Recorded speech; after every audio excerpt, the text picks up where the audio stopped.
Hello， 各位觀眾大家好，我是連恩。那我們今天這一期呢，主要是要來跟大家聊一聊製作這個東西哦。但是針對製作的方面，我不是到最專業的，但是也是想要跟大家提醒一下，因為我們每個月的 VIP 會員非常貴嘛，像是以今天是7月21號，7月21號的價格來看的話 ，VIP 一個月就要 48M 哦。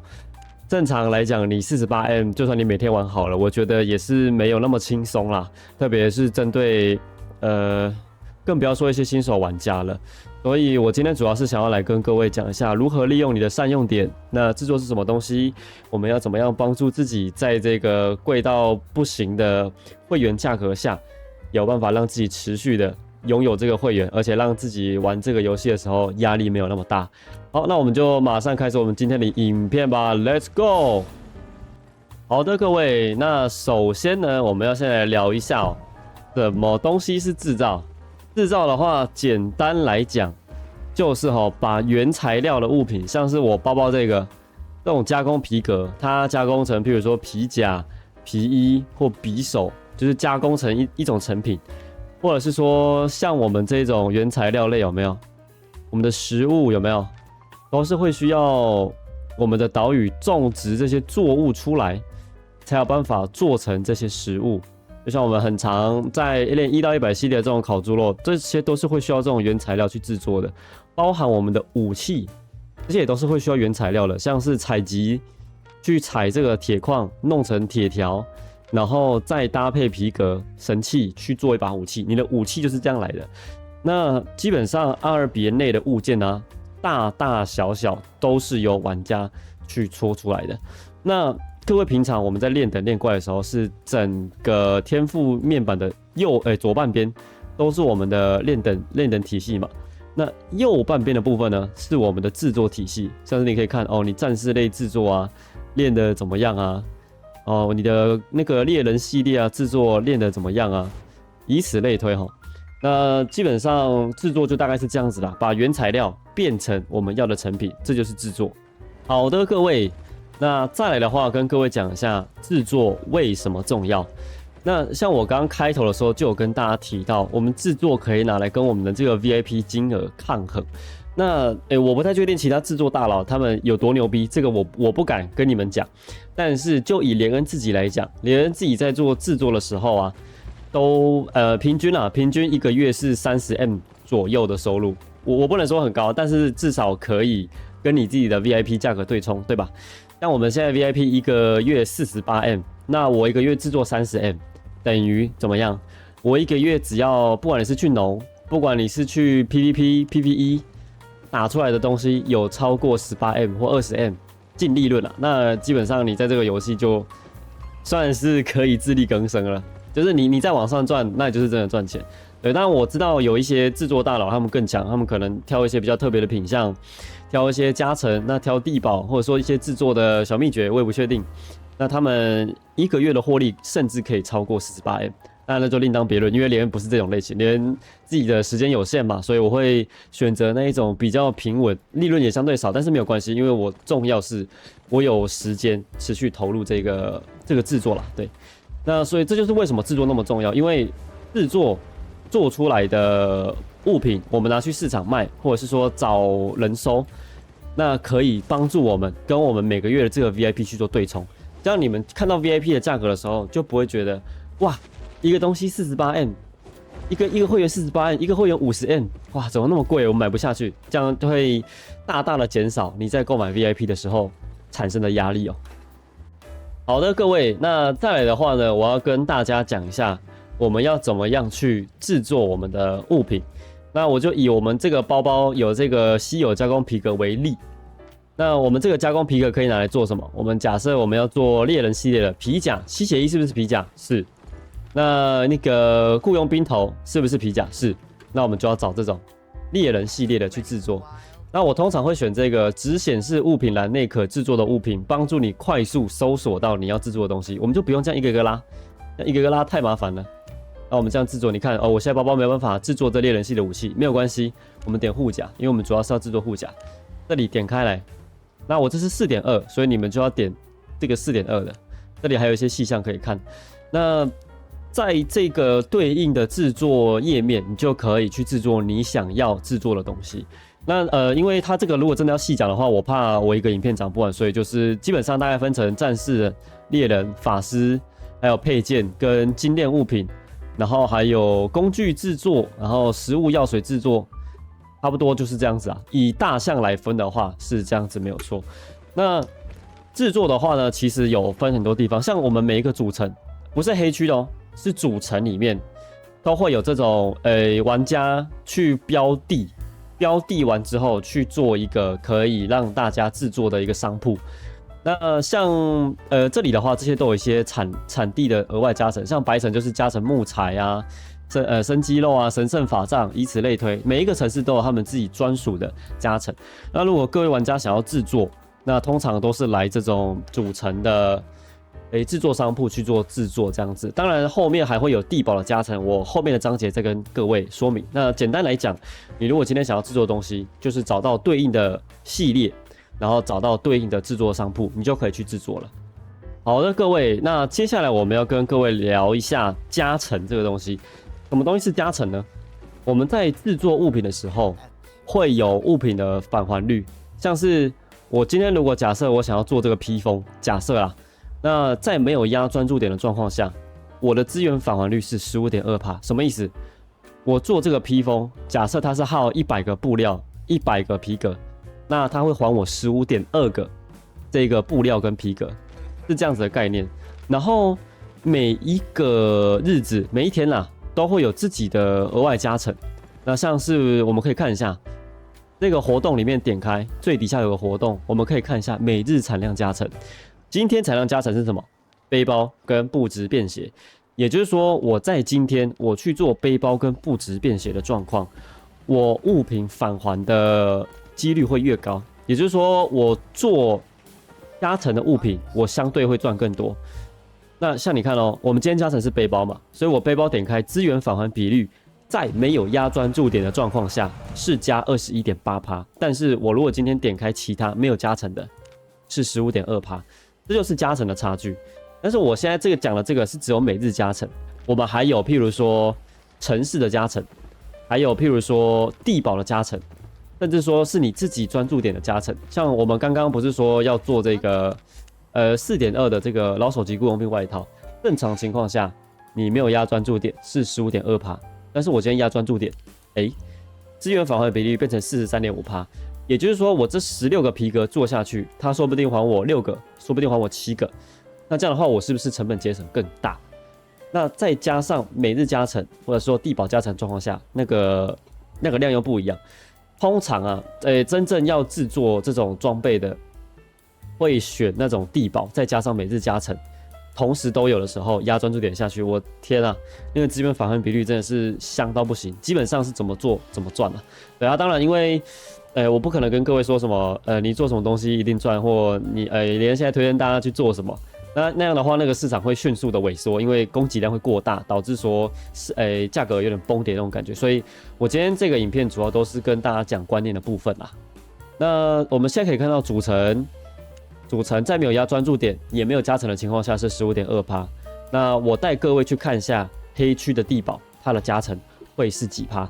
那各位如果自己本身是有加入工會，黑區、阿瓦隆都有地堡的，或者是說其中一個有地堡的，那你們就可以善用工會的這個資源，去好好的把你們的製作弄起來。那我现在就是帶各位去看一下黑區的地堡加成。好的，各位，那我們現在來到這個野外黑區，這個算是公家地堡吧。但是我跟各位講哈，你們基本上跟這個地堡，沒有申請的話，你們也沒辦法進去製作了。阿連自己本身也沒有，我只是教學用途，帶大家進去看一下。對，所以各位平常不要每次去那種什麼藍色的中立地堡，然後說，連為什麼我進去不能製作？沒有哦，你不要亂進哦，這種都是你要跟人家要權限，確定可以製作，那你才有辦法進去製作的。那以我們剛剛是看說我們的資源返還比率，就是在沒有壓專注點的狀況下，返還是 15% 嘛。我們來這個中立地堡，我們來看一下地堡裡面的話呢，它的資源返還比率。好，這個比較慘，這是 5.6%， 更慘。但是我們要看一下哦，這個地堡它加成的是什麼東西？它加成的是，它都走加成5%，很少那我懂了，應該是某個版本有改，應該是改成說越離黑區大陸中心的加成越多，應該是這個樣子。那以前的狀況下，通常來地堡加成是會比較多啦，就以連恩的認知，但我沒有想到他現在變成這個樣子。反正就是如果你們家地堡加成有比較多的話，可以多多善用。那正常來講，我們在組成制作是 15.2%， 對，所以這個加成的比率，各位就是要再自己去斟酌一下。只是連恩這次進來發現他的加成居然沒有以前的多，算是有點小尷尬，對，連恩的鍋，但沒有關係，就主要還是想要跟各位表達一下。是有些地方它加成會比主場還要多，那通常會是自己家的地堡，各位可能要自己再跟自己的地堡再稍微確認一下這樣子。OK， 各位，那制作的話，我們剛剛有提到專注點跟資源訪談比率嘛，那專注點這個東西，連恩再稍微來細講一下，就是只要你有買 VIP， 你每一天都會有1萬專注點，把你的 item 列表按 I 打開，這邊會有一個小箭頭點開。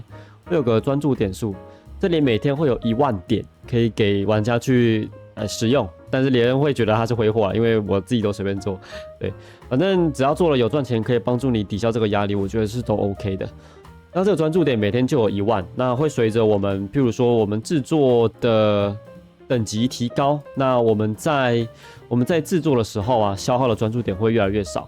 那你今天皮甲，你一等去做，跟你100等去做，那個專注點消耗是完全不一樣的。所以前面的話，你們可以先做一些，譬如說4.1、4.0，做完之後拿去吃掉，吃完等級練完之後，你再開始往高階的去做。對，這個是專注點，還有一些其他的算是小補充啦。好的，各位，那再來的話，跟各位稍微講一下，我們今天做好的東西，那我們要怎麼樣賣掉？最直覺就是直接丟市場嘛，看你做什麼東西你就賣什麼。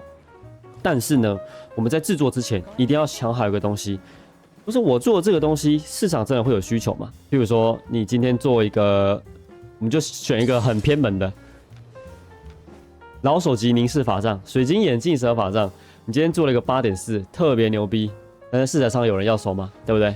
沒有需求嘛。那我們今天如果假設是做這種食物藥水，你出門會不會帶藥水？會。你出門要不要吃食物？要。那這就是什麼？硬需求。所以我們今天在制作的品項選擇上面，我當然不可能跟各位講說，哦，你去做什麼一定賺，那個品項就沒救了。我跟你講。所以我要給觀眾的東西是一個觀念，一個方向。對，那像是譬如說我們阿爾比恩 ZVZ 那個裝備耗損是不是很大？是，所以這個東西會不會一直有市場需求？有。比如說我們 ZVZ 會用的這個尖刺護手，還有一些其他的 ZVZ 裝備，這些都是。那各位如果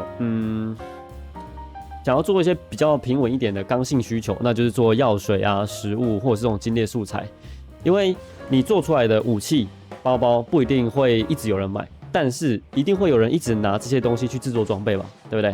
譬如說這些皮啊、棉花、這些鐵條，會不會一直有人拿這些東西去搓裝備？一定會有嘛。但是你搓的裝備一定會不會有人要？不一定。所以保險起見，就以我自己的制作方式啊，我會搓這種比較剛性需求的，譬如說這種精煉素材，或者是說食物藥水，這種是比較剛性需求。那各位如果自己有門路，有研究的，當然是也可以去做這些其他的裝備，但是可能就真的要認真研究一下，因為像這種裝備做出來，如果沒有人買，或者是說你的邊品質比較低，那你可能會需要跑黑市。跑黑市的話，又是風險又另外計算了。當然，你能夠跑成功，利潤絕對是相當可觀。對啊，這個我們就暫時不討論，只是跟大家講一下大概的方向，我們要怎麼樣去找門路。那除了這個思維之外，還有賣市場，我們還可以怎麼樣？還可以再找買家，怎麼找？在交易頻道這裡面，就是我們 RBN 的聊天頻道有一個交易的功能，就是在這裡看大家會有賣說，我這裡我要賣這些東西，有沒有看到？這種是剛性需求的，我賣木頭，我賣鋼鐵，有沒有人要收？如果有人在這個市場看到，剛好我需要這個，剛好我需要哪一個，他就密他說我要什麼東西，就談價錢。但是這種玩家對玩家的 C to C 的，我們要特別留意，為什麼？因為這種東西會有詐騙的性質。就像是會有人冒充連恩的名字去跟人家要大象，這個也是一樣。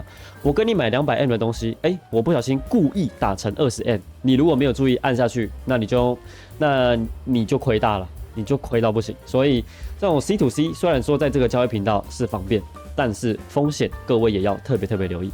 那再來的話，阿爾比恩它其實是有一個算是玩家私底下的社團嘛，那也蠻大眾的，叫做 HSD。大家也可以進去，就是看一下說有沒有人在收什麼，有沒有人在收什麼。但是 C to C 的部分還是要請各位留意一下風險的部分哈，真的要特別留意哦。好的，各位，那這就是今天這一期的影片啦。老實講，連恩真的沒有辦法跟你講太細，你一定要做什麼會賺，你一定要幹嘛會賺。因為一旦非常大量的玩家湧入同一個市場，那個市場的價格就會遭到毀滅性的打擊，所以我們不能這樣做。但是我可以跟所有觀眾講一個觀念：你要怎麼樣用你的制作點，制作什麼東西是剛性需求，什麼東西是比較沒有那麼硬性的需求。那我們的出售門路在哪邊？我們要怎麼樣去利用加成，來讓自己能夠在每一次的制作中獲得更大的利潤？我能給各位的是觀念啦，對，那。如果觀眾裡面有一些制作特別強、特別有心得的，也非常歡迎你在留言區跟大家分享，亦或者是說你可以來密連，就跟連恩講說，連恩我有發現什麼樣的制作方式，也可以就是請你跟其他觀眾分享。那我也非常樂意做出一期影片，幫助大家，讓大家有辦法玩得下去這個遊戲。畢竟大家也知道，阿爾比恩它是一款非常硬核的遊戲，你要花錢，你要花時間 ，PVP 還不一定贏，採集還不一定採得到 ，PVE 也不一定採集得到，對。所以這個遊戲我是希望能夠越幫助大家越好，特別是那些新手玩家，真的是非常希望你們能夠繼續堅持下去。對，連恩要用堅持這個字，對，因為阿爾比恩真的不是一個非常輕鬆的那種休閒遊戲。好了，那我們今天的影片就到這裡咯，有各種譬如說連恩有說錯的，或有更好的建議，隨時歡迎你們在下面留言。那我們就下期影片再見咯，大家拜拜。這是優格嗎？你的 ID 跟優格好像哦！天哪 ，Oh my god， 是優格哎！啊？什麼？優格？你居然要抖內我進行交易？是我同意。哎呀！